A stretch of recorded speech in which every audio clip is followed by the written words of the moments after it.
powerful you feeling at the heavyweight? I mean, just some of the best you felt in your career. Listen, I felt strong in there, but I know Danielle Perkins felt strong. That girl was strong as hell. She was strong. She was definitely a problem. Like I said, my experience and my skills got me over it. And also, listen, I've been in plenty of street fights with bigger people, and I had to use some of my skills in that today too. So when I dropped the last round, that's because she got greedy. I was like, oh, pow! And give her that good little right hand, and and then I put her down. I let her know, like, yeah, you talk all that stuff like I ain't got no power. I'm the only one that got power in here. You just big and strong, So I feel really good. Claressa, you called this your true homecoming. How Yes. did it feel to be able to deliver, and the crowd was just insane too? I couldn't believe it. Oh my God. I walked out and I looked around. I said, oh my God, this place damn near sold out. I only seen about 20 or 30 empty seats. I looked around the whole thing. I was like, wow, Flint, y'all really love me for real. I was so excited. And then just to walk out and I was like, this is too much. It was really too much. But I had to calm myself down, focus on the fight, focus on Danielle. And hey, it was a really great homecoming. I'm happy. How much did you feed off of that energy? Like, could you really feel like your punches maybe had a little bit more to them? Whenever I hit Danielle, and especially when I buzzed her in the third round, I think it was third, and then when I dropped in the 10th, I heard like it was like fireworks going off all over the arena. It was just crazy. I was like, wow. I fought many places, but it is nowhere like fighting in Detroit and fighting in Flint. I'm like, fighting in Flint and fighting up in Detroit, I mean, they got the best fans in the world to me. Like, they always show up for me. They make a lot of noise, and it's not ever a quiet round, ever. So I just thank them for being so supportive and just sticking behind me since I was a little kid. And even my first coach, Jason Crutchfield, was here today.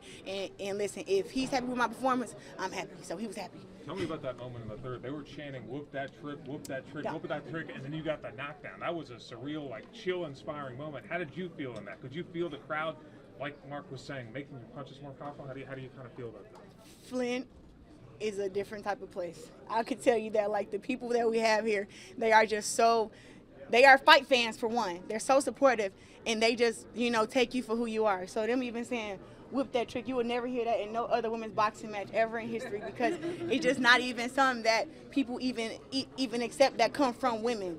People accept that from me here coming from Flint, and they understand me, and they know that, listen, I'm just as hood, just as street, but I'm also business and savvy, and I'm very smart. So they accept me for the full package, and I just love them so much for that.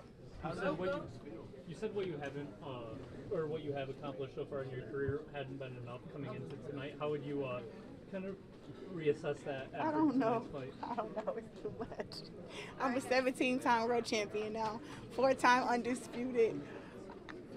I don't even know what to say. I'm 16-0. That's my first time saying this since it happened. I'm 16-0. I tried to pick up my 4th knockout today. I didn't, so I'm 16-0 with 3 knockouts. But I really couldn't be prouder, and I'm just happy to be an advocate for women's boxing and just push the game forward. Even for these, like, for you to come here, Dog Guerrero's telling you that you're not going to be here every single time, but for people of Flint to be able to see your greatness, this is like an Ali type moment. This is a Shields moment, a GWOAT moment. Put that in perspective. I know you're fresh off the fight, but just the perspective of being able to do that for this city, and you showed them love right back after the interview. Listen, I don't care where I go. I represent Flint to the fullest. I've been wearing my hair blue for the water crisis since the water crisis started. I don't just do it just because, it's in newspapers and everybody talking about it and all these celebrities getting behind it. I really stick up for Flint, and I stand up for us, and I come here, and I'm always talking with the mayor about how we can make the city better. I'm throwing events here. What was the question? What would you ask me? Just about how you're not going to be here Yeah. in Flint every single fight. Yeah. I'm not going to be here. Yeah, I'm not going to be here in Flint every time, but I thought this was the perfect time to come back with, like, the fire inside coming out and to showcase my upbringing and in the city of Flint all over the world. And then to just bring the fight back here. The last time I fought here, it was COVID, so only 200 people was allowed to come. I knew I could sell this place out. I knew that my fans would show up for me.